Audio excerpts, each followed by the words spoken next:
Vous avez remarqué, en pleine tempête politique, le chef de l'État François Hollande a pris le large. Aujourd'hui, il s'est rendu sur l'île de Sein, au large du Finistère, pour rendre hommage aux résistants de la première heure, partis rejoindre le général de Gaulle en juin 40. Isabelle Marie et Éric Vaillant étaient sur place sous une pluie, vous allez le voir, très obstinée.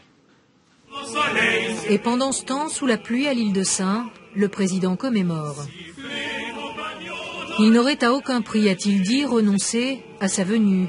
Arrivé en hélicoptère malgré le mauvais temps pour passer quelques heures sur ce petit bout de terre qui fut pendant la Seconde Guerre mondiale un exemple du patriotisme français.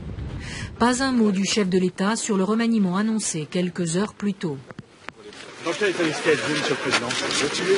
L'esprit d'être sur l'île du Sein.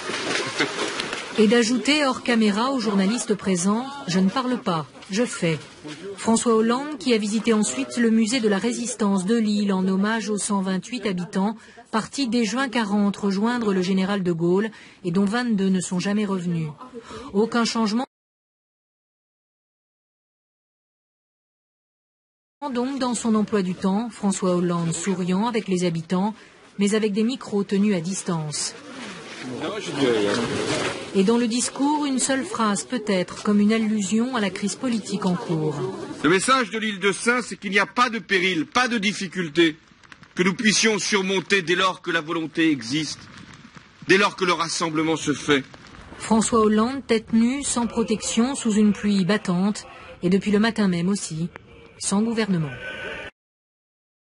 128 habitants, partis dès juin 40 rejoindre le général de Gaulle et dont 22 ne sont jamais revenus. Aucun changement donc dans son emploi du temps, François Hollande souriant avec les habitants,